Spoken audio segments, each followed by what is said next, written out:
إيران أو دفاع ذي عركة أتكيسي حلي لرجينيو أن ساداش السنة أي تهي وذا حاجوت كساعدها صوص على بلابنا يأس وذا حاجوت كسعودها إن أو حنق قادي وايو أو الشيء إنه يهي كي وقدم بيي أو مركا مريكم كقوان وكقادنا إنه هذا وذا هذا الله سي وذا كجرو إيه إنه كبحه أو مركز قعن كهذا الأرنتو أي نقطة وحيدين المقضى والدفاع عركة إيران xog ayaan idinkaga hayaa iyo faahfaahin dheeraada maraykanka ayaa isaguna agabkan military soo buux dhaafiyey bariga dhexe waxaasaad arkaysaan waa hadda waxaa lasoo buux dhaafiyey 17 bisha aynu hadda ku jirno ilaa iyo haatan ayay socdaan oo 26 bisha 2026 xilliga barnaamijka Brit Somali TV ay duubayso waxaad aragtaan agabka yaala il gaara waxaad ku haysaa kolomka ugu shisheeye dhinaca midigta xiga haddii aad eegtid sawirka labaad ee thad ay ku qoran tahay goobaha uu yaallo arrintaasoo shaxda dagaalka waxaa la aaminsan yahay inay wax badan ka bedelayso sida Iiraan ay sheegtay laftigeeda goobaha kaloo barnaamijka idinku hayno daawadayaal waxaa ka mid ah halkan iyo halkan iyo halkan waxaynu kaloo barnaamijka idinku haynaa duuliye hore oo diyaaradda F-16 wadi jiray pilot halista ahaa dagaalo fara badan ka qayb qaatay oo soo bandhigay xog aan horay aanan u maqal warbaahintana aanan marnaba ku arag oo ku saabsan dagaalkii hore Iiraan lagu qaaday sanadkii la soo dhaafay iyo weliba darawaladii ama pilotyadii diyaaradihii Maraykanka waday oo la sheekaystay ayuu xog ka keenay barnaamijkan qaybtiisa u dambaysa ayaynu idinkugu soo gudbin doonaa haddii alla yiraahdo marka ugu horeysa intaan gacanka hadalka iyo waxa la saadaalinayaan u gudbinin iyo duuliyahaas warka uu soo bandhigay dhinaca diblomaasiyadda xaggee ayay wax marayaan waxaynu la soconaa Abbas Araghchi inuu Geneva ka degay culayska ugu weyn ninka uu saaran yahay asagana uu yahay oo dadkiisii iyo dalkiisii matalaya doonayana dagaal la isku baaba'o in uu markaa Iiraan ka badbaadiyo su'aasha biyo kama dhibcaanka waxay tahay muxuu miiska la imaanayaa xataa hadduu cadweyn soo gooyo dadka qaar waxay leeyihiin Maraykanka uma cuntamayso maxaa yeelay arrimo waxaa jira Tel Aviv ay diidan tahay oo ku saabsan nuclearka Iiraan iyo weliba gantaalada ridada dheer warbaahinta Israa'iil ayaa noogu tegi doonaa qaybaha dhexe ee barnaamijka waxa ay ka qoreen this morning haddaba Abbas Araghchi waxa uu sheegay maalintii maalintii isniinta ahayd waxa uu sheegay in ay markaas wax weyn oo Maraykanku uu ku qanco oo labada dhinacba ay ku faraxsan yihiin inuu keeni doono heshiiskii Donald Trump hadda ka hor uu burburiyeyna mid dhaama uu la imaan doono arrintaasu ma suurtageli doontaa mise ma suurtageli doonto waxaa la leeyahay midina daabkeeda Abbas Araghchi ma haye ee Tel Aviv ayaa midina daabkeeda haysa oo go'aan ka qaadanaysa waa dadka Israa'iil markaas dhinaceeda u janjeera ayaa sidaas leh iyo kuwa ka soo horjeeda labadaba oo leh taladooda kama go'do ninka la yiraahdo Donald Trump laakiin Donald Trump iyo tiimkiisu waxay ku adkeysanayaan inaan waxba loo yeerinin ayagu ay go'aanka leeyihiin you make up your mind adiga ayaan ku daayay sidaad u aragtay marka Abbas Araghchi halkaas ayuu ka degay wada xaajoodka ayuuna wuxuu soo bandhigi doonaa xog aad iyo aad u weyn waxaan shaki ku jirin haddii ilaahay yiraahdo dhowrka saacadood oo soo socota in markaas war weyn uu ka soo baxayo kankii ka horreeyey dhowr saacadood buu socday aad iyo aad u yaraa xaaladda laga hadlayo marka la arkay waxaana ay arrintaasu ka dhignayd Maraykanku in uusan markaa doonayn hadal fara badan uu yiri go'aan soo gaara oo arrinta la soo gabagabeeyay haatan Iiraan ayaa go'aankeedii miiska soo saaraysa ilgaar ayaan ku haynanaa waxaana jecelnahay haddii rabbigay keliga raalli ka noqdo dadka ugu horreeyo ogaada inaad noqotaan waayahay haddaba saan horeba idinkugu sheegnay daawadayaal agabkan military ayay dowladda Maraykanku ay markaas ay geysay bariga dhexe hadday waxuu ku yiri sawirka labaad ee markaas gaariga saacirka saadku u taagan yahay markaad eegtid dhinaca midigta markaad maraakiibta hoostooda timaadid saadkaas ayaa waxa uu yaalaa isagoo hal additional hal battery additional ayaa waxa uu yaalaa KSA oo marka lasoo gaabiyo oo loo soo gaabiyey Kingdom of Saudi Arabia iyo Qatar ayuu yaallaa. Iiraan waxay sheegtay haddii dhulkeeda laga soo weeraro ama cirkooda cid kale haddii dhulkeeda laga soo weeraro ama hawadeeda ama baddeeda waxay Iiraan u aragtaa dagaal aan geed loogu soo gambada lahayn. laakiin Qatar iyo nimanka la yiraahdo Iiraan waa isku wanaagsan yihiin. xiriir aad iyo aad u caafimaad qaba ayaa ka dhexeeyey oo hana qaaday. Sacuudiga iyo dowladda dalka Iiraanna waa tii haddaan xusuusteedu khaldanay 2023 dowladda Shiinuhu ay markaas heshiisiisay oo haatan waa la isku soo dhowaaday. dana fara badan ayaa ka dhexeeya. shaki hoosena waa jira oo ah wadamada islaamka caalamka islaamka yaa awoodda ugu sarreysa noqonaya. Sacuudiga oo sunniga hogaaminaya mise Iiraan oo shiicada hogaaminaysa ayaa noqonaysa. arrintaas weligeed way jirtay, inay jiri doontana waa muuqataa. laakiin haddii halkaa looga soo duulo xaaladdu faraha ayay ka baxaysa ayaa la leeyahay. sawirkan ayaanu markaas dul istaagaynaa oo Iiraan iyo sida ay markaas ay u diyaar garowday ah. waa satellite sawirradii u dambeysay oo laga soo qaaday. waxaasaad arkaysaa buluuga oo dhan waa difaaca cirka Iiraan. meelaha uu badan yahay haddaad fiirisid waa xuduudda biyaha ayuu ku safan yahay. badda ayuu saas ugu taxan yahay. bartamaha iyo weliba dhinaca kore Tahraan xigana aad ayay ugu badan yahay. waxaadna arkaysaa Iiraan meelaha ay u aragta muhiimadda. qoraalka halkan ku qoranse ayaa arrinta sharaxaya. waxa uu leeyahay waa approximate waa qiyaas aan idhaahde markaas illustrationkan ku saabsan difaaca cirka ee dowladda dalka Iiraan iyo bosishinada kala duwan uu joogo. meelaha aadka ugu badan yahay waa costiga, waana hadda aan kasoo hadalnay oo sheegnay xeebaha ayuu aad ugu badan yahay. isla mar ahaantaasna waxaa muuqata arrintaanu in ay markaas Iiraan ay saaran yihiin gantaaladan. waxay saaran yihiin gaadiidka waaweyn ayay saaran yihiin. baabuurtii iljiga la oran jiray oo casri ah, baabuurta waaweyn ee militariga ayay saaran yihiin. oo ujeedadoodu waxay tahay laba arrimood. qoraalkan mida kuma xusno, midna waa ku xusun tahay. ujeedada Iiraan waxay tahay ayaa la yiri waa marka koowaade marka ay gantaaladaas ay ridaan waa inuu baabuurkaasu meesha ka dhaqaaqo oo raadeerkii Maraykanka oo qabtay oo markaas meel laga tegey oo baabuurkii uu ka dhaqaaqay uu markaa weeraraa oo baabuurkaas siduu u baxsan lahaa ayaa laga shaqaynayaa. ma ka baxsan karaan raadeerada casriga Maraykanka? khubarada militariga ayaan u daynanaa, laakiin faallooyin kala duwan oo iskhilaafsan ayay kasoo bixinayaan. qaybta kalena waxay tahay Iiraan inay geyso gaadiidkaas iyo gantaalada ku xiranba habba meeshii ay halis u aragto oo baabuurka inta la kaxeeyo la geeyo. khubaradu waxay leedahay waa xilliga baabuurkaas oo halista ugu badan uu ku jiro marka uu dhaqaaqayo uu soconayo. oo hawada ayaa laga arkaya, diyaaradaha ayaa arkaya dhaqdhaqaaqii satellite-kii ba soo qabanaya. marka kalena target wuu noqon karaa, laakiin waa kala duwan yihiin ayaa la leeyahay. marka Iiraan waxaa muuqata inay diyaar garowday. wadaxaajood kale dhinac bay kaga jirtaa, dhinaca kalena diyaar garow difaac ay ku jirtaa. iyadoo inay weerarka hor qaado rajo lagama qaba ayaa la leeyahay. waayahay goobaha kale Iiraan la doonayo la sheegay ee possible in la weeraro maxaa ka mid ah? waxaa ka mid ah halkan ayaa ka mid ah. halkani waa possible target weeye Iranian nuclear installations. 11 xarumood way Isfahan ayaa ku jirta oo aynu dib ka tegi doono haddii Ilaahay yiraahdo. 11 xarumood way haddaan kuu soo weyneeyo. waayahay ma garanayo Iiraan waxay ku dooratay 11ka goobood kala duwan maxaa yeelay muuqaalo kale noo soo socda oo badankoodu 11 ka kooban. sababta ma garanayo. nambarka Iiraan wuxuu oga dhigan yahay meel ay ku qoran tahay ma aanan arkinin, laakiin goobahan weeye goobaha markii xaaladdu faraha ay ka baxdo oo raaxada la iska qaado oo dagaalku week iyo 2 iyo 3 inuu soconayo la sheegay oo hadday arrintu sida hadda lagu wado ay ku socoto 11 goobood ayaa la weeraraya ayaa la leeyahay.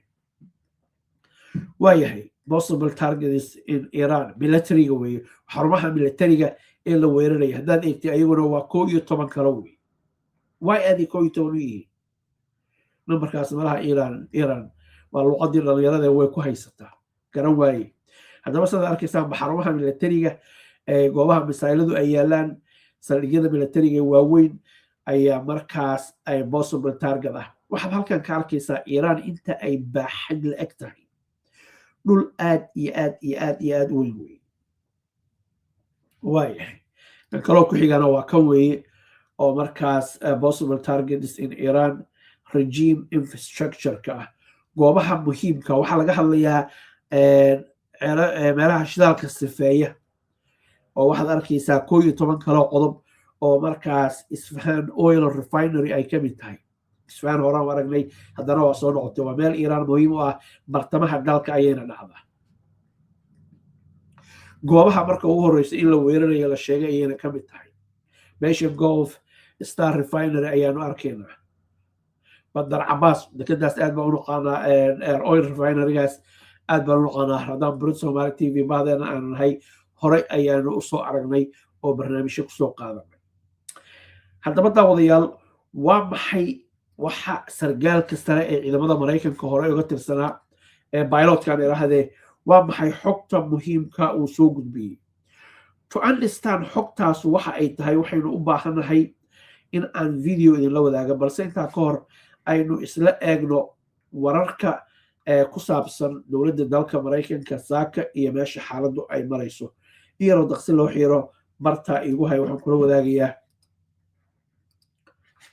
jaradan warka ay qortay muhiimka gaarka iska leh wahagaan halkaan sidaad arkaysaan daawadayaal idiin highlight garaynay waa maqaal dheer oo saaka markaas soo baxay isla mar ahaantaasna loogaga hadlayo Donald Trump inuu haatan ka cagajiidayo dagaalka guusha laga keeni karana ay markaa calaamad su'aal ka taagan tahay Trump waa ka cagajiidaya dagaalka laakiin haddii Iran ay dhagaha ka furaysato oo Iran la kari waayo Trump inuu weerar qaadayo ayaa la sheegay laakiin ayaa meesha ku jirta taas waa Mareykankii iyo Iran Israa'iil maxay leedahay haddaad eegtiin meesha u hooseysa ogtiin waxaan jecelahay inaan isla wada akhrino halkaan u hooseysa haddaa aragtaan meesha hadda huruudaan ka dhigay يقول يلو جال whatever haddii aad eegtaan laakiin Israa'iil waxay ka baqaysaa heshiis markaas bar ah in la qaato oo partial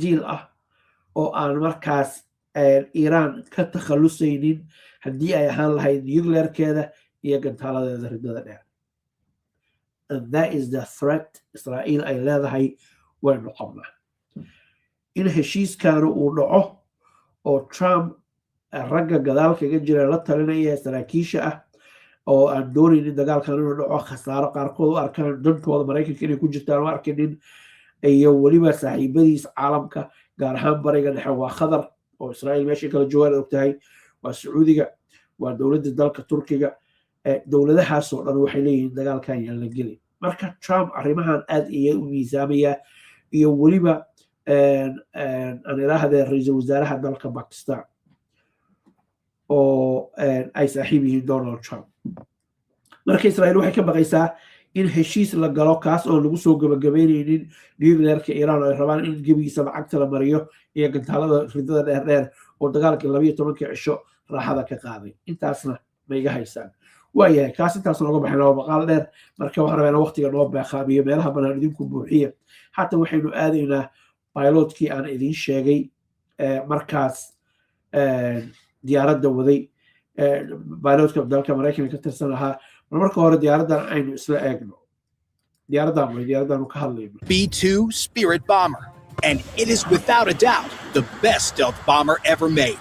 But while its ability to hit any target anywhere in the world makes the headlines, there's a secret army of maintenance that goes on before each mission. Get any one of the several thousand steps wrong, and this $2 billion aircraft becomes the world's most expensive lawn dart. It all starts here, inside the 509th Munitions Squadron's assembly facility. Airmen. Right.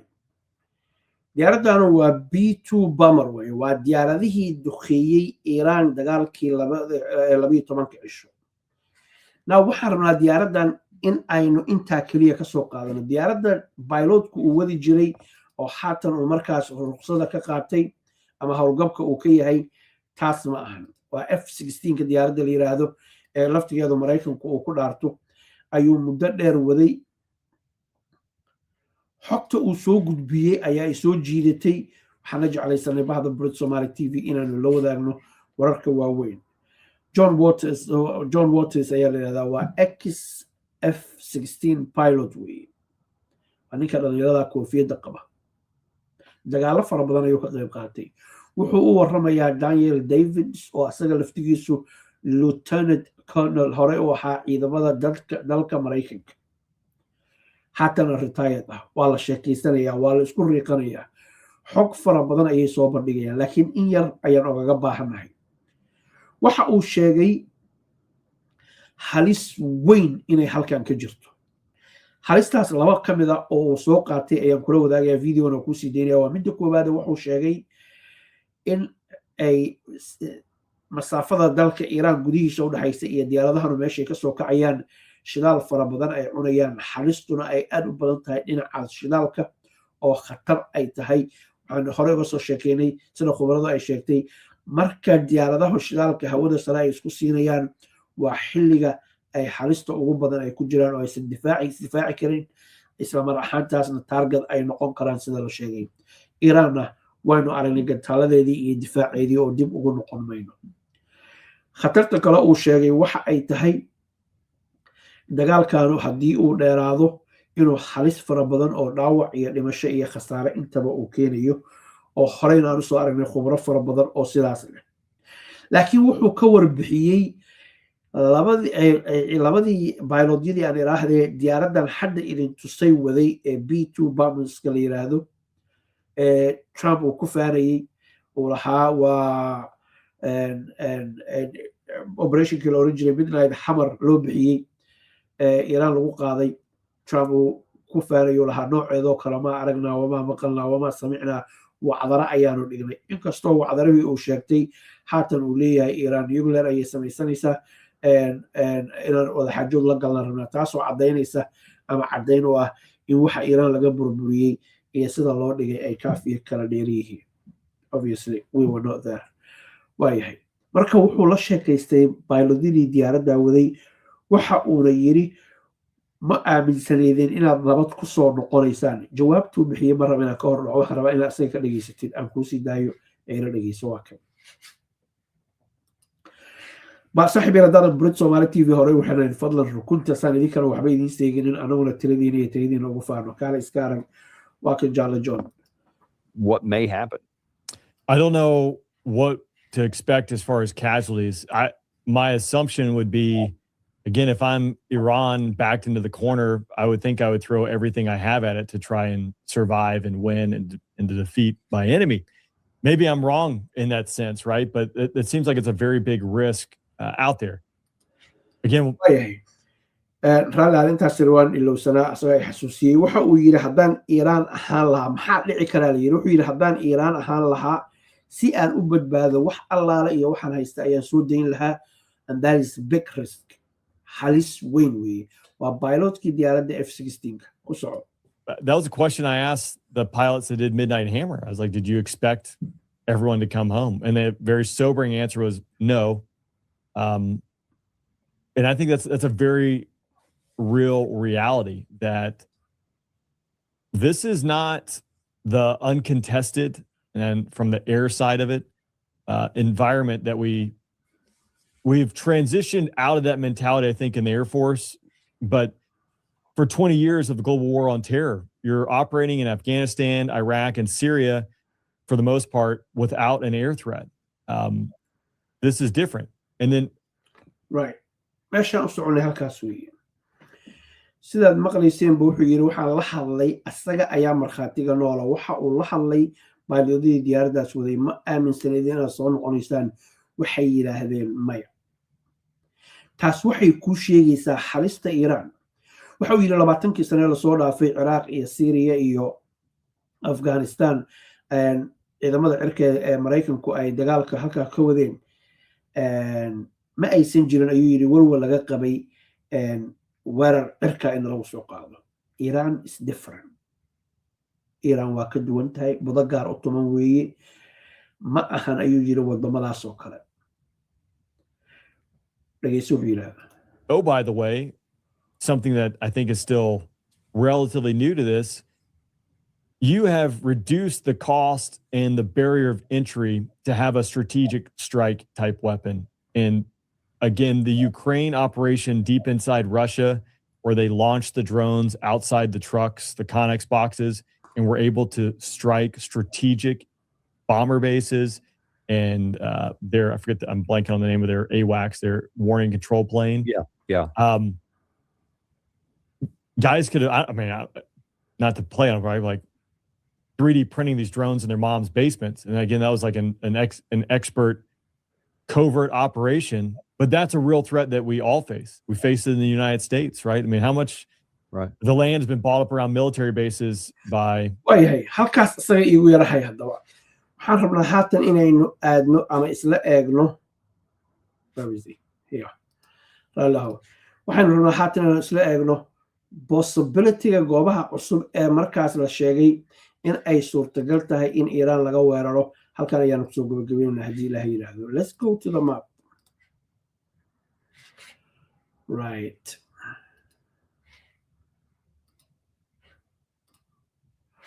هذا يسوق قبل لا يحيى يريد القاضي راح يريد القاضي. Here we go. I'm sure إن أركيسان يروينين. Right.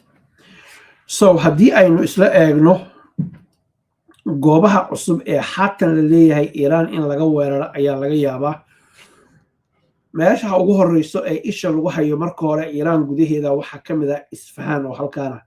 Isfahan waa bartamaha dalka Iiraan saan horeyba usoo sheegnay.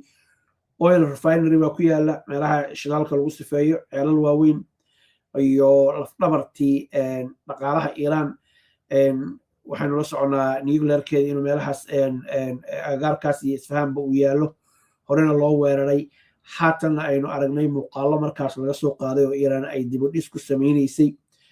Waxaana warku ugu daareen meelaha ugu dhow ee la sheegay in laga weerarayo waxa kamid ah ayaa la yiri Iraq, waxa kale oo kamid ah Kuwait. haddaan eegtid haatan Kuwait, let's have a look. Let's go Kuwait to daynu eegno Kuwait to Isfahan or halkaana. We're talking about 4:45, 5 around there. Haddii noqoto ayaanu ka hadlaynaa oo aad bay isugu dhow yihiin. Waxa kale oo suurtagal in Bahrain laga weeraro laftigeeda to Isfahan, halkaas laga weeraro oo meelaha ay ugu dhow ay tahay. Dubai ayaa kamid ah, right? Meeshaas tibkaas uu ku yaalo iyo Isfahan aad ay isugu dhow yihiin. sidoo kale Baghdad ayaa iyaduna u dhow Isfahan oo aan ka fogeyn oo ayada laftigeedu ay suurtagal tahay ayaa leeyahay markii bariga dhexe noqoto iyo saldhigyada laga weerari karo in laga weeraro. waxa kale oo jira aynu la soconaa Jordan Mareykanku inuu ku leeyahay xarun military oo aad iyo aad weyn oo ay suurtagal tahay ayada laftigeeda in uu markaas uu ka weeraro sida khubarada kala duwan ee maabkan ka faallootay ay sheegayso. il gaar ayaanu ku hayn doonaa akhyaaray si kastaba ha ahaatee si aynu u ogaano meesha ay mar walba wax marayaan saacadaha la socono.